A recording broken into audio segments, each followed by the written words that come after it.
King's Drift.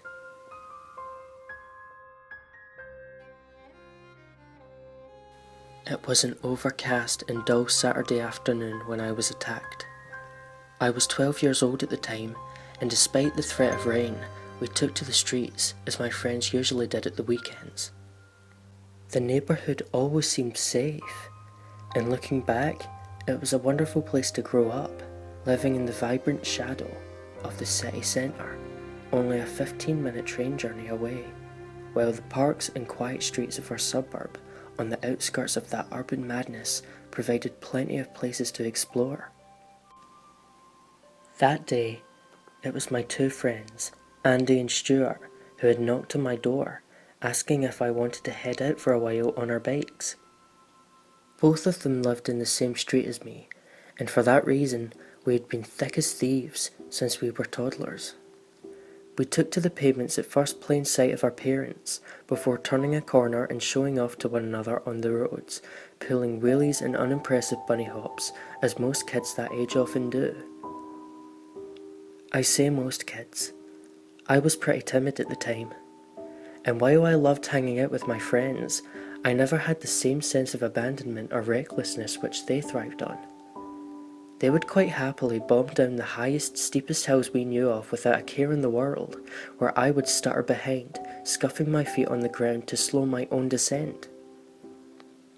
After buying some sweets, chocolate, and a packet of trading cards complete with cheap and brittle bubblegum from Jackie's shop, we intended to head to King's Drift, one of our favourite places to ride our bikes. But just as we exited the shop, Stuart noticed someone from his class. His name was Ricky, and he had moved to our school the year previous.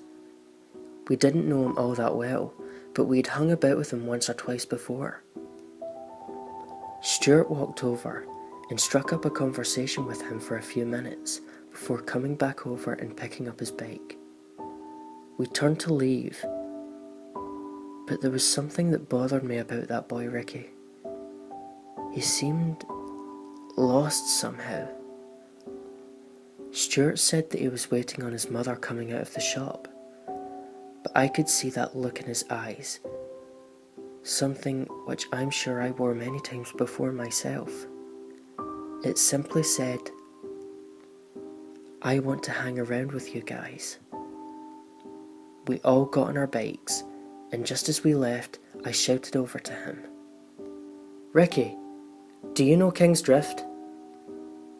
"Yeah, I do," he replied. "We'll be up there for the next few hours. Why don't you get your bike and come meet us after you've helped your mother?" Ricky seemed pleased to be asked, and while he wasn't certain of how long he would be, he did say that he'd try and meet up with us at some point. We said goodbye, carrying our provisions from the shop in stuffed pockets, and cycled off towards our destination. King's Drift was where we were heading, and I couldn't wait to get there. It was perfect. The street was long and straight, and the road surface was uncommonly smooth, and it ended in a small circular cul-de-sac which resulted in little traffic, if any, to speak of. We could ride up and down all day without being disturbed, except on the few occasions that one of the grown-ups who lived there would get tired of us hanging around or sneaking into their gardens playing tag or one-man hunt. But for the most part, that long secluded street was a fantastic place to get away from rules and complaining adults, yet only 10 minutes away from our homes. We weren't a gang or anything close to it, but that place was ours, and while many other kids in the neighbourhood hung around at a park or at the shops, we quite happily clung to that perfect stretch of quiet tarmac which no one could take away from us. Tearing up and down the road, cycling as fast as we could, Andy enjoyed showing off, pedalling quickly while putting both hands behind his head as if he was relaxing on a sun lounger. Stuart was no slouch himself, and would dart about off curbs and back on again, occasionally mimicking a character from an Australian soap opera that we often laughed at. The clouds knitted together tightly above, brooding menacingly. But the afternoon was not over yet, as we continued to play and enjoy our patch. After receiving an earful from one of the women who just hated us sitting on our garden wall, especially when my other friend Stuart pushed Andy over it into her garden as a joke during her red-faced ranting rage, we finally trapezed along the street with our bikes by our side, cursing the women under our breaths.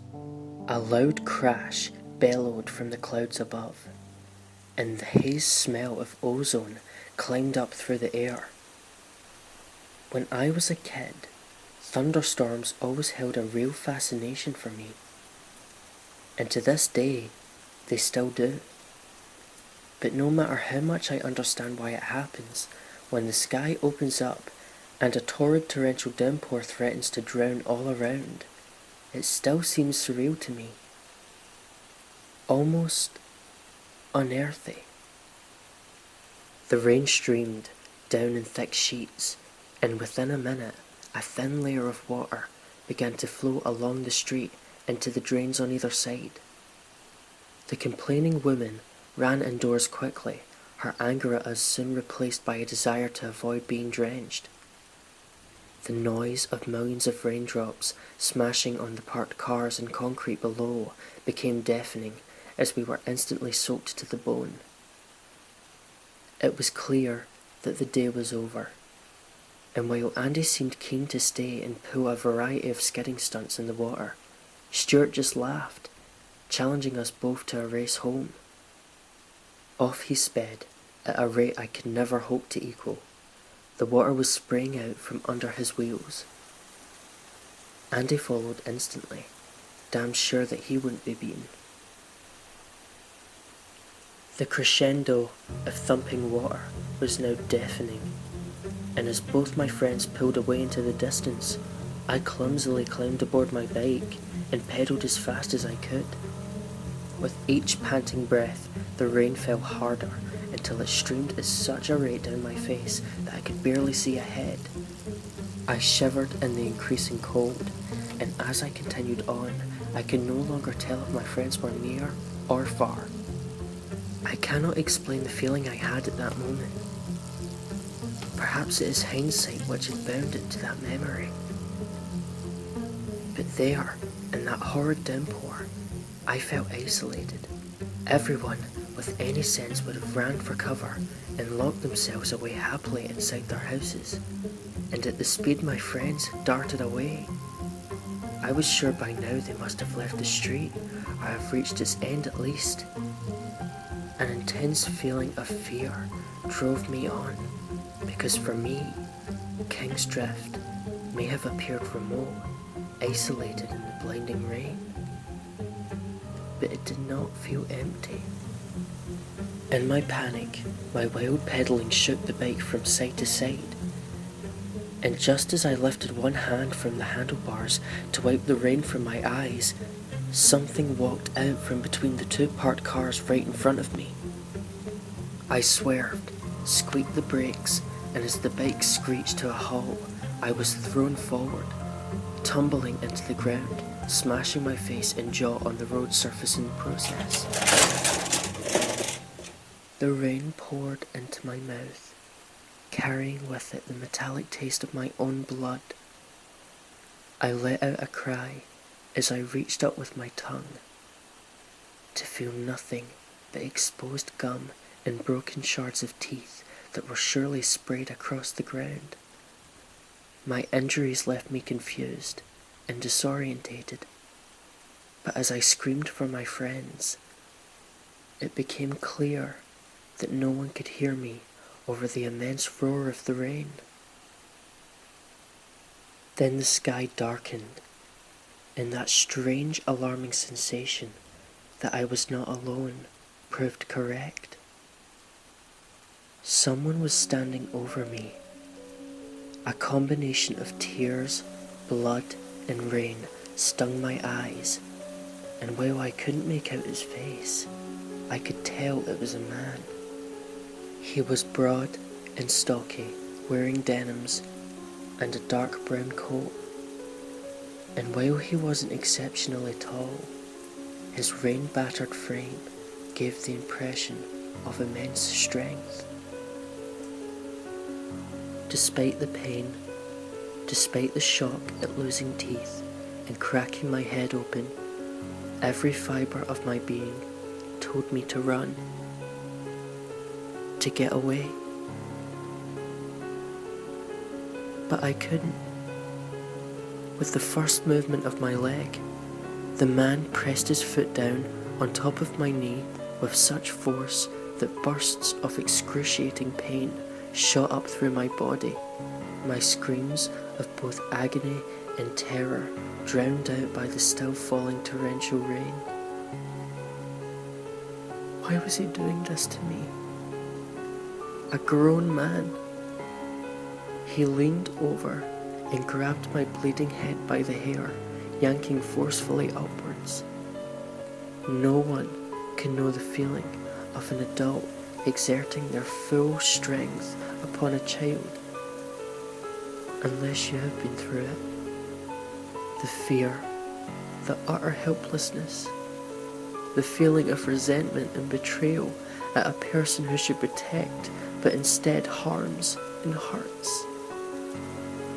No matter how much I struggled, no matter how much I flailed, my puny 12-year-old body could provide no amount of strength to free me from his full, overpowering grip. But a bike thrown as hard as possible by two dear friends, square at his face, was more than enough to make him stumble backwards, causing him to slip in the rain and batter his back and body against the solid street surface. As the man staggered to his feet once more, Andy and Stuart grabbed me by the arms and forced me to run as fast as I have ever done. We dared not look back for fear of our pursuer being close. We panted and heaved, and as the adrenaline surged through my veins, I forgot my injuries for a moment and fled as quickly as any child ever has. As we reached the end of King's Drift, Andy and Stuart ran round the corner without looking back. But not me, for curiosity has always been my sin, and perhaps my punishment.